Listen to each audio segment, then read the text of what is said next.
All right, so before we start, a little request to please keep your phones on silent.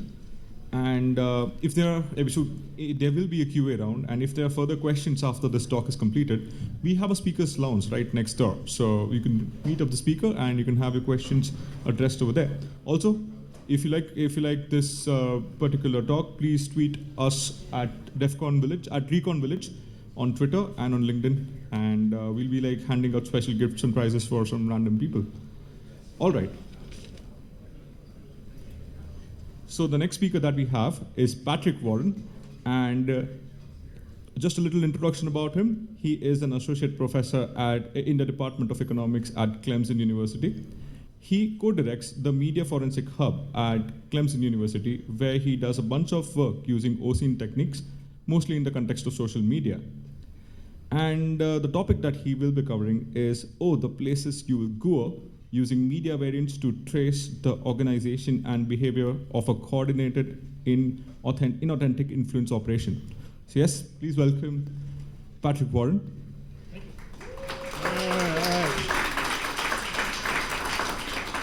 Thank you so much. I did not coordinate with the speaker before. We've both randomly picked the places you'll go, but I guarantee to you this is all out of my own brain and not ChatGPT created. I'm an academic. I'm going to tell you about a project that we've been working on at the Hub with a big team of undergrads, where we teach them some basic open source techniques and then turn them loose on a problem that we find interesting, we think they'll find interesting, and they often will come up with new and interesting ways to look at stuff that we wouldn't have thought of at all. And so if you like this, if you find this interesting, you can go to our website, just Google Media Forensics Hub Clemson, and you can find a bunch of reports that our students have created. And I also want to thank Three Gimbals. They do a bunch of open source stuff for money, and they've partnered with our students quite a bit, and they sponsored us to come out here, so thanks to them. So, pictures. The places you'll go. So, here's what we're going to do today. We're talking about Dragonbridge. So, Dragonbridge is a Chinese-originating disinformation actor. You may have heard them called Spamouflage Dragon or Dragonbridge. For folks who have worked in the kind of coordinated and authentic state-backed information operations space, they're probably the most prolific Chinese actor in that space. If you know anything about Chinese info ops, you probably know about them. But just in case, I'm going to tell you about them a little bit. And then the guts of the talk, the main point, is this idea of using media variants as data. So I'm going to talk a lot about what I mean by that. And then I'm going to compare using media to using text and why it might be better, or some reasons it might be better. And then maybe if we have time, I'll take the whole thing to 11 and think about, rather than using media or using text as data, can we use theories as data? So hopefully we'll get there, we'll see. So Spamouflage Dragon or Dragonbridge. We have a report, you can Google it, Google the 5-year span. This is kind of a longitudinal investigation of this actor and how they work. They've been around for at least 5 years. Mandiant has reported on them. Graphic has reported on them. Google's talked about them a lot. A lot of people have talked about them. But I think the best way to understand them is as a persistent Chinese influence operation that uses tons and tons of accounts that are immediately obviously fake, and yet still manage to have, and I'll argue about this during Q&A if you want. That's not really what this talk's about. But still, despite having accounts that are obviously fake, can still have an enormous impact, and we can think about why that might be. That's not what this talks about. What this talks about is using one of the techniques that Dragonbridge uses to have the impact that they do in order to unpack something about the way that organization operates. So just in case you don't know anything about Dragonbridge at all, here's what they like to talk about. They like to talk about how the USA sucks. They like to talk about Guo, the Chinese dissident billionaire who is now in trouble with the DOJ, Miles Guo, Miles Kwok, he goes by all kinds of different names. They hate him and have hated him for a long time. But then they like to talk about Xinjiang, they like to talk about Hong Kong, they like to talk about Taiwan recently. One of their very favorite topics are what we call problematic expat Chinese people. So basically anyone who's saying bad things about the Chinese government while overseas, they hate those people. And how do they try to influence conversations around these topics? Well, they do all kinds of different stuff. Original cartoons, original video, multilingual recycling, hashtag flooding, calls to action, lots of baby accounts, lots of account spoofing, lots of hacked accounts. Little bit of cross-platform stuff, Little bit of GAN faces. We heard a little bit about the way you can do GAN faces better now in the sort of generative AI world. But we're going to concentrate on these things. These are techniques that they've used since their inception. And this is basically creating from scratch novel media. Now, it's not great. I'll show you what it looks like. This is what it looks like. That might be hard for the folks in the back. There's plenty of seats if you want to come up where you can see. It's basically really, really mediocre hand-drawn or computer-drawn cartoons, or videos where they superimpose AI's, announcers in the background. Often they'll do these cartoons in lots of different languages. They'll just recycle the same cartoon and put the little captions in Chinese and in English and in French. I don't really know. Well, I have some ideas about why they might do it in French. But this is what we're talking about. Think about hundreds and hundreds or even up to 1,000 such media objects that have been created by this campaign. Okay, so now to the guts. So now you know a little bit about Dragonbridge and what they're up to. I want to talk about how we might be able to use this media against them, in a sense, or certainly to learn about them. And so here's the process that I'm going to talk you through today, just in one slide. So what do we start with? We start with a seed set.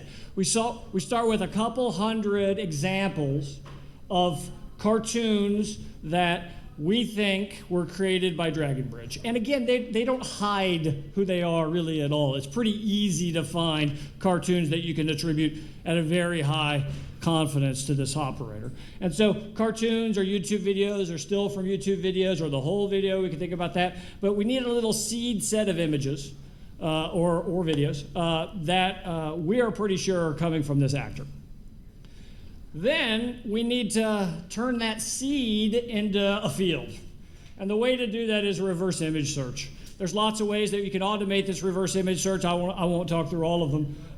You can roll your own. There's search API ways to do this. You can actually pay Google to do it. It's not just Google. Of course, there's many, many reverse image search engines that you can use. You really want to cast just as broad of a net as you can, because what we're looking for is all of the different variants of this image that pop up all over the internet. As many as we can find in as many places as we find. And I'll tell you, for this actor, you're going to find them everywhere. So if you pick a topic where you know this actor is active, and you search on that topic on basically any place where someone can post images on the internet, you're going to find images from this actor. I mean, an Hindi website that helps Indian high school students cheat on their homework. If one of the things you can do is post the solution as an image, you're going to find a picture of Miles Guo on that website ripping off ants. Okay? So they are literally everywhere. And so once you plug these seed images into these reverse image search, you're going to get lots and lots and lots and lots of these. And you're going to find lots of them in social media platforms. And of course, every social media platform you can imagine. I've just shown some here, but all of them. Okay? Many variants. But why do we care? These are just more examples of the same thing. Well, there's a couple reasons we care. The first reason we care is that those variants can become new seeds. How do they become new seeds? Well, if I have one account that's posted 10 variants of one of the seeds, and then they posted some other image that isn't one of the seeds, well, now I probably got a new seed. That's just the way these accounts work. So I can go from 200 seeds to 400 seeds to 800 seeds. And then for each of the seed images, I can find lots and lots and lots of variants. Why do I care about variants? Because the variants will sometimes get posted in places where the metadata remain intact. So you may start with images on Twitter, but from a metadata perspective, images on Twitter are pretty weak sauce, right? I can see the dimensions and things like that, but most of the metadata are gone by the time they show up on Twitter. But if instead they posted on IndianHomeworkHelp.com and they haven't been careful enough, they may have left a trace that I can see. And not only might they have left a trace that I can see, I may find those same traces on some other websites, but on some other variants of that images, I see different traces. And now, look, I've learned something about the way they post their images. Because however they're posting them here is not the same way they're posting them there, because the traces look different in these two cases. So both of these things are valuable. Both running it through the social media profiles to find more seeds, and then extracting the metadata, not just from each seed, but from this big old scope worth of variants. So what are the payoffs you get out of this? So let's say I do this. Imagine I do it. I've left some of the details, obviously, vague. What can I get out of it? Well, profiles. Profiles are actually valuable, right? So I start with these sets of images, and now I have images and I also have profiles, social media profiles across lots of places. I might be able to get profile information. I may learn something about how those profiles got created. For example, in one of the cases that we tracked, which had to do with Xinjiang cotton, we found that a ton of the profiles that they had posted with on Twitter, they had actually set up with hacked accounts from the same hack release. That's useful to know. I may also learn something about the software that they're using. So here I have Photoshop, Adobe Photoshop. Why do I have Adobe Photoshop here? Common image editing software. And metadata about Photoshop is often left in images that get edited with Photoshop. That can include things like what version of Photoshop got used. Is it a Windows version or a Mac version? I might find out that. What year of the Photoshop was used? I might find out that. Was there different directories that were used to make that Photoshop image? Sometimes that gets left, and so I've learned directory structure now, at least for that variant. Okay. I have a signature here because some idiots put their name in the directory structure, which is crazy, but happens and has happened here. Hardware specs, sometimes that gets captured in the metadata. And then, of course, the Holy Grail, sometimes they leave the GPS information in the metadata. And then we're like, oh, well, this was in Yulin. That's kind of nice to know. Okay. Also, I can use these individual bits of data about the variants to do a couple things. I can cluster them together. So if I see combinations of the variants being used on these sites and not these sites, or by these accounts and not these accounts, I know that the guy that's posting on, IndianHomeworkHelp.com is probably the same guy that's posting on DWNews.com, because the images have identical metadata. And in fact, that person is posting the same set of images in both those places, but it's different than the set of images or the metadata that are getting posted on Quora or Pinterest or wherever. And so now I can cluster users or accounts, and sometimes I can even learn something about the structure. And what do I mean by the structure here? So if you know anything about Chinese information operations, you probably also know something about Russian information operations. If you know anything about Russian information operations, probably what you know is the Internet Research Agency. And they're famous for having a centralized media shop. What do we mean? We mean that they had some guys that made all their media, and then they used those media on a lot of different accounts all over the place, but it was centralized. The media were all created, at least back in 2016, 2017, was all created in sort of the same place. But if I see that there's 17 different versions of Adobe being used to create these images, then they're not all happening in the same shop. This has been farmed out. And is it being farmed out to individuals or like contractors, like Fiverr contractors, or is it getting farmed out to marketing shops? The patterns can tell us something about that. So application. So that's the idea in theory. In practice, this is what it looked like in this, the places that it's called All the Places You'll Go, because it was the title of the report, where we looked at this campaign that focused on these three guys: Steve Bannon, Li Minyan, Miles Guo. We started with 236 seed images that we found mostly on mainstream social media, Twitter. Once we run them through some very simple search functions, we end up with 2,700 variants of these 236 images. Again, this is a huge underestimate. There were many, many more variants out there, but this is what was still on Google. This was just using Google reverse image search. And then once we see those variants, we can then infer some social media profiles that are probably central to this campaign, because they posted many of those variants. Once they posted many of those variants, I was able to extract 200 new seeds, so images that were not in my original set of images, because those images were also posted by those accounts that were central to this campaign. And from those 200 new seeds, I ended up with 800 new variants.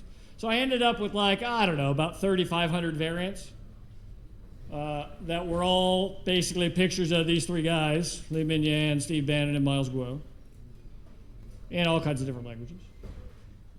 And just to give you a sense of where these were, this is just the top level domains where we found these images, okay? And here's the order they're in. So Twitter, number 1. Reddit. Does anybody know what this is? No fair if you're with the team. Nyanga Money. It's like a Nigerian crypto forum. It is the number 3 place that these things showed up. Okay. Who's surprised by this one? Yeah, your mom is seeing a lot of pictures of Miles Guo. In fact, they were so successful on Pinterest that Pinterest shut down the ability to search for the term Li Minyan, the Chinese virologist that they targeted here. You can't search for Li Minyan on Pinterest right now. They've shut down the topic. I said I wasn't going to argue about this, but this is one of the ways that they're successful in ways that people don't quite appreciate. They can affect the topic without having accounts that convince anyone if they can manage to flood out the target so much that people can't talk about it. And Pinterest has helped them do that. Flickr, I love Flickr. Why do I love Flickr? Metadata intact on Flickr. Metadata intact on Pinterest. Metadata intact on the Nigerian cryptocurrency. But not on Twitter, not on Reddit by default anyway. Okay, so there's a lot, 180 of these that we found substantial numbers of these images. Substantial variance in the software being used to post these images. I sort of previewed that already. I mean, Adobe Photoshop 2020 was the number 1, but there's things I had never, PixArt, I didn't know PixArt. MeToo is a Chinese, I think, web-based photo editing thing. There was MeToo, but tons of variance, including tons of different systems. So Windows, cloud-based, Mac. This was not a centralized art shop, for sure, okay? Unless you're having everybody bring in their system to do it, right? Very different structure. Multigo, had to use Multigo a little bit for the OSync class. This is just a little, when I was talking about clustering them together, this is just an illustration of that. I can connect images by devices or images by software or images by accounts, and you can get fun little clusters, and sometimes those clusters include, as I mentioned, our kind of fun gold standard, which is I can find a bunch of images that were all posted, and oops, a couple times they forgot to clean the GPS off them, and that's where they were. I could show you the house they were in. It was not in an industrial area. This had been outsourced, for sure. Okay. This is an example in a different context, but I was talking about the file path. So we did some work looking at some metadata on videos released around the Russian invasion of Ukraine. These are like fact checks that had been faked. So these were like, imagine that you saw a fact check that had a burning Russian piece of machinery and then a picture of a non-burning piece of machinery, and they said, look, this has been photoshopped by the Ukrainians to try to convince you that they're blowing up our stuff, but it's not true.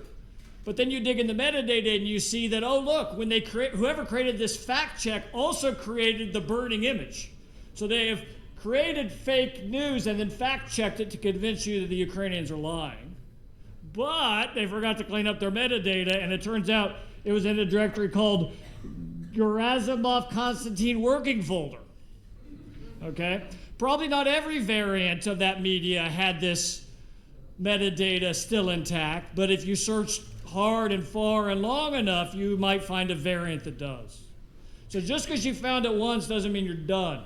You want to find as many variants as you can because it just takes one, you know this, it just takes one slip. It just takes one slip. Okay. Could we do all this with text? So instead of media, instead I just had a book with text, could we do all this? And I think we can do some of this still. Like this process isn't crazy. You could start with, some text, and these actors use long text too. Duplicate those texts, search for those texts, find other accounts that use the exact same text, pull them together, identify new texts by looking at the text that accounts that post a lot of these seed texts also post. You could do this, but the metadata is not going to work very well. I mean, I guess you could use font or something, specific word choices, maybe, but metadata, I mean, they're just going to exactly duplicate it. It's not as obvious. News, and the other thing is that the way people use social media tends to differ a lot by platform. So it would be rare, for instance, that the screed that I point on Reddit, I would post on Twitter. It won't fit on Twitter. And so people reuse images, at least these guys, and I think many people who work in this domain, reuse images in a way that they don't reuse text. And so it doesn't quite, you can't do this for text. It doesn't work quite as well. But here's the problem, or a problem with this approach. This works because media is expensive. I reuse media because it's expensive. I got to hire somebody else to draw a new picture. But let's go back to the talk 2 times ago. Media is not as expensive as it used to be.